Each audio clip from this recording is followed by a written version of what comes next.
Evolise, la solution de gestion et de facturation pour les TPE-PME présente. Sud Radio, c'est bon à savoir. C'est bon à savoir à 6h48 sur Sud Radio. Après une forte baisse en fin d'année, bien les prix des carburants, ça y est, sont repartis à la hausse ces derniers jours. Comment l'expliquer ? Et tenez, quelles répercussions pourrait avoir l'intervention militaire des États-Unis au Venezuela, pays qui possède d'énormes réserves en pétrole ? Et bien pour nous éclairer, je reçois l'expert en questions énergétiques, Philippe Charlès. Bonjour.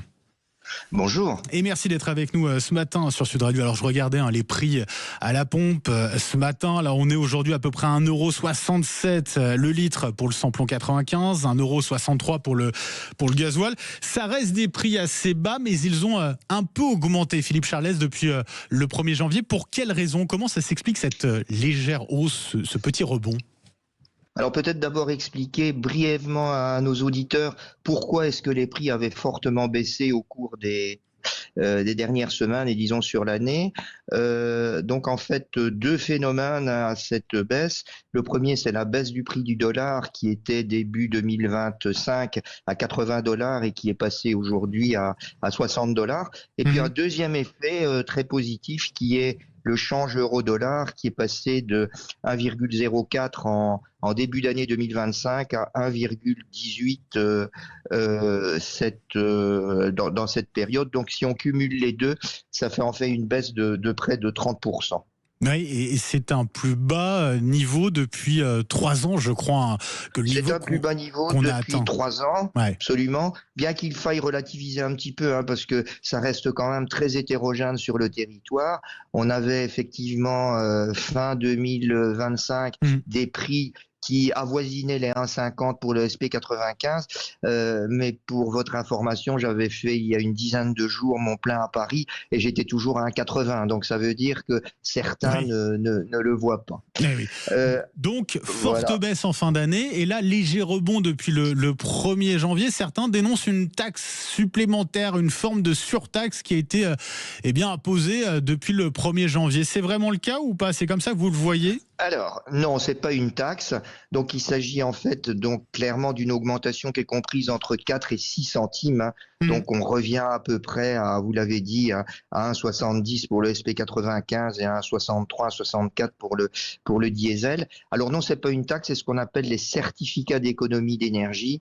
Donc, disons que pour faire simple, les certificats d'économie d'énergie, ça n'est pas une taxe, c'est un espèce de marché imposé au pollueur qui doit payer. Donc, globalement, pétrolier, là, oui. Aux pétroliers essentiellement.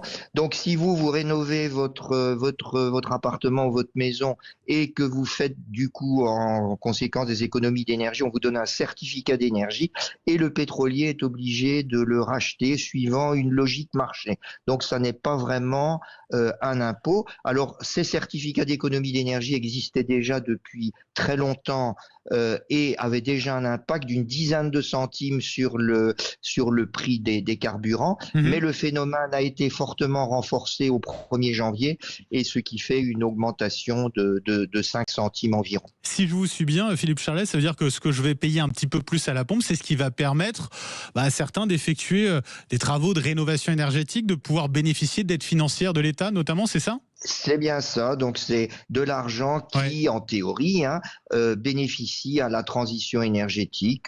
Ça peut aller à la rénovation de l'habitat, au changement d'une pompe à chaleur, voire éventuellement à des aides pour acheter une voiture électrique. Donc ce qui veut dire qu'on ne peut pas vraiment parler d'un impôt, puisque je vous dis que derrière, il y a une espèce de logique marché.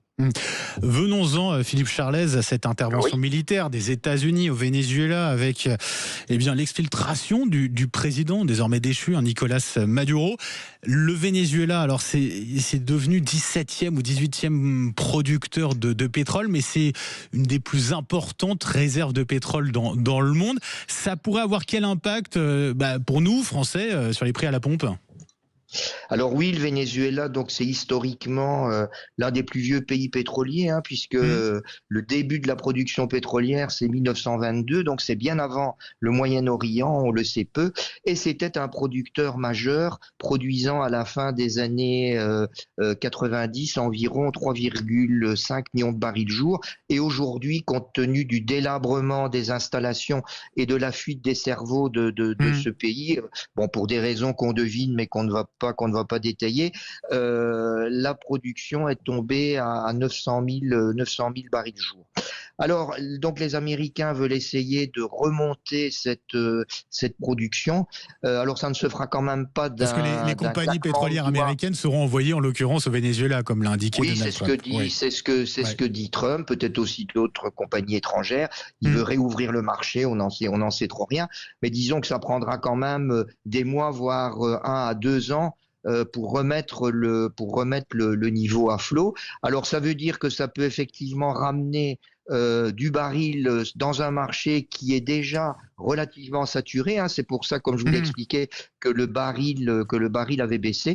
Et donc ça pourrait faire effectivement baisser à terme le baril. Alors, est-ce que ce sera suffisant, puisqu'on sait qu'un de ses objectifs, c'est de faire baisser le baril en fonction des élections mi-mandat, puisque les Américains sont extrêmement sensibles à la baisse du prix de l'essence, je n'en sais rien. Il se pourrait au départ, certains le disent, que ça fasse au contraire les incertitudes que les pétroliers n'aiment jamais, et que donc ça puisse effectivement peut-être même faire remonter à très court terme un petit peu le baril. On n'en a pas la preuve, hein, mais disons globalement, si on suit la logique, oui, à moyen terme, ça pourrait encore faire descendre le baril. Il ne faudrait pas que le baril descende en dessous des $50, parce qu'à $60, les gens continuent à peu près correctement gagner leur vie. En dessous de $50, il y en a qui perdent disons de l'argent, et notamment au Venezuela, où c'est du pétrole essentiellement dit, du pétrole lourd, très visqueux, qui est en fait extrêmement coûteux à la production. Merci pour cet éclairage, Philippe Charlez, expert en questions énergétiques. Merci, excellente journée à vous. 6h55, allez, dans un instant, Patrick Roget, à tout de suite.